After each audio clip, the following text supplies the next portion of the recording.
Una de las cosas que más satisfacción me da últimamente es seguir el proceso de declive de la izquierda comunista en América Latina. Y mira, no es apoyo político, es lo que muestran los datos, es lo que muestra el análisis. Y hoy voy a explicaros exactamente por qué ese colapso no solo es real, sino que es en realidad irreversible. Antes de entrar en el análisis, dejadme mostrar un dato concreto que resume bien lo que está ocurriendo. Lula estuvo recientemente en España, se reunió con Pedro Sánchez, con Gustavo Petro de Colombia y con Claudia Sheinbaum de México, 4 líderes de izquierda, haciéndose una foto, dando una declaración conjunta, diciendo que van a defender a Cuba, que van a salvar el progresismo en América Latina. Parece fuerza, parece articulación, pero cuando colocas esa foto junto a lo que era el campo de la izquierda latinoamericana hace 10, 15 años, lo que ves es una ruina intentando hacerse pasar por palacio. Recordad, en el apogeo del Foro de Sao Paulo teníais decenas de gobiernos, una red de influencia que iba desde Argentina hasta Venezuela, desde Brasil hasta Bolivia. Hoy quedan 4, y de esos 4, al menos 2 están en una situación política extremadamente frágil. Eso no es victoria, es gestión de supervivencia. Analicemos a cada uno de estos 4 actores para entender por qué, individual y colectivamente, están jugando un juego que ya han perdido. Empecemos por Lula, porque es el caso más interesante y, en ciertos aspectos, el más revelador. Lula se ve a sí mismo como el último gran nombre de una generación de líderes que transformó América Latina. Lleva consigo una narrativa personal muy potente, el metalúrgico que se convirtió en presidente, el símbolo del ascenso popular, y esa narrativa es para él indisociable del proyecto político más amplio de la izquierda regional. En otras palabras, Lula no está defendiendo a Cuba o a Petro solo por convicción ideológica, está defendiendo la legitimidad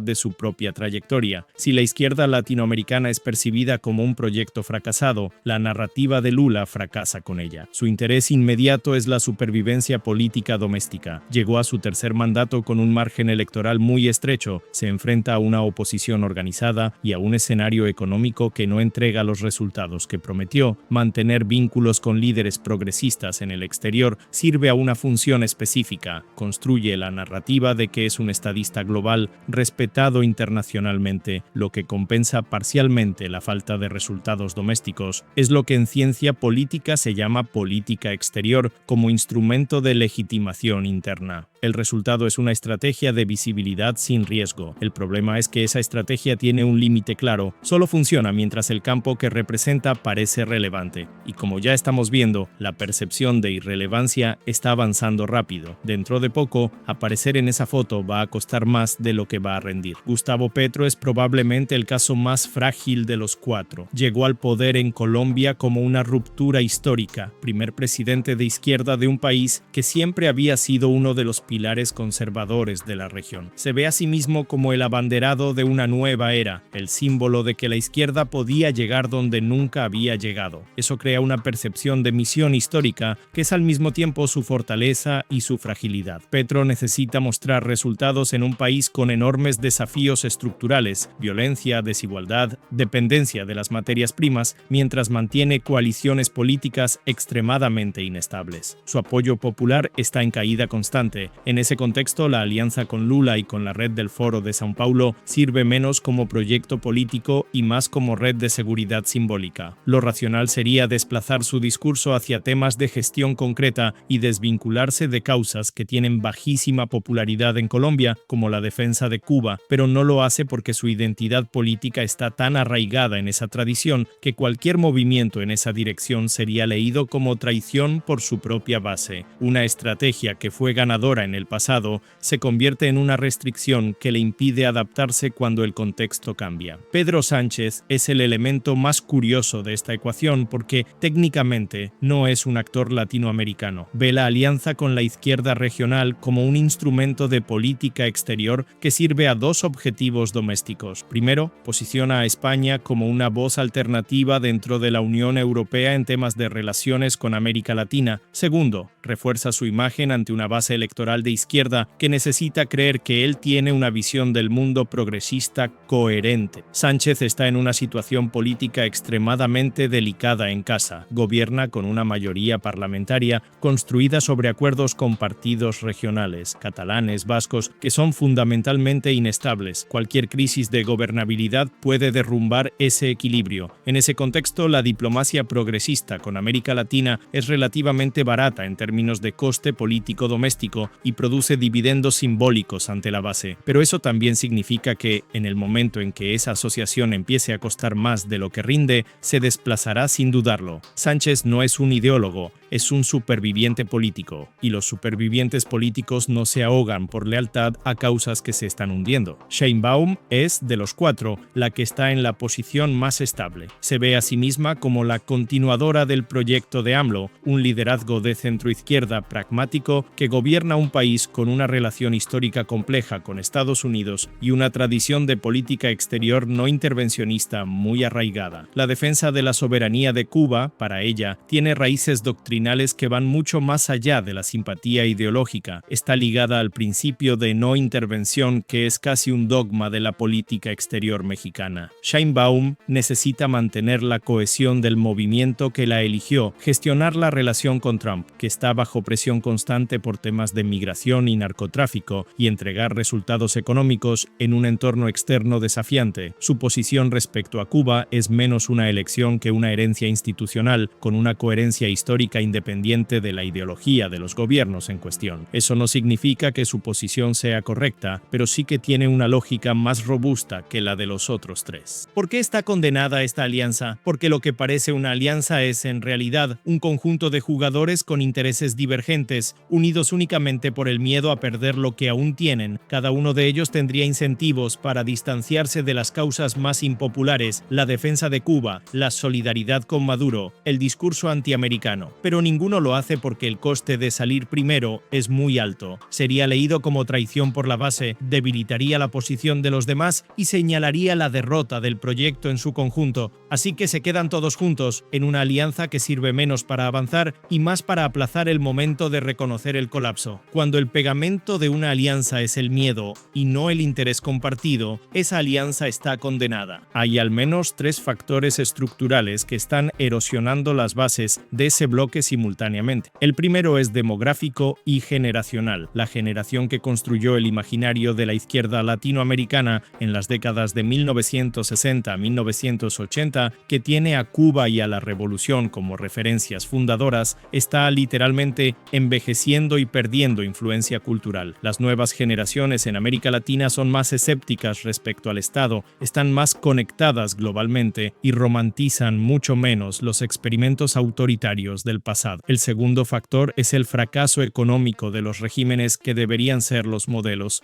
Venezuela y Cuba son hoy ejemplos de lo que no hay que hacer, no de lo que hay que hacer. Eso no es un argumento de derechas, es la conclusión que la propia población de esos países está expresando con los pies, emigrando en números récord. El tercer factor es la reconfiguración geopolítica global, con Estados Unidos retomando una postura más asertiva en la región bajo el gobierno Trump, lo que está reduciendo el margen de maniobra para los gobiernos que dependen de relaciones estables con Washington. No se puede terminar este análisis sin hablar directamente de Cuba, porque es el epicentro de toda esa movilización diplomática. España, México y Brasil están reclamando respeto a la soberanía de Cuba. Y aquí conviene introducir una comparación que puede parecer provocadora, pero que es analíticamente precisa. Cuba funciona para estos políticos de izquierda exactamente como el Vaticano funciona para los católicos devotos. Es la sede sagrada, el lugar donde el proyecto nació y donde la fe fue codificada por primera vez. Criticar a Cuba para un político de izquierda formado en esa tradición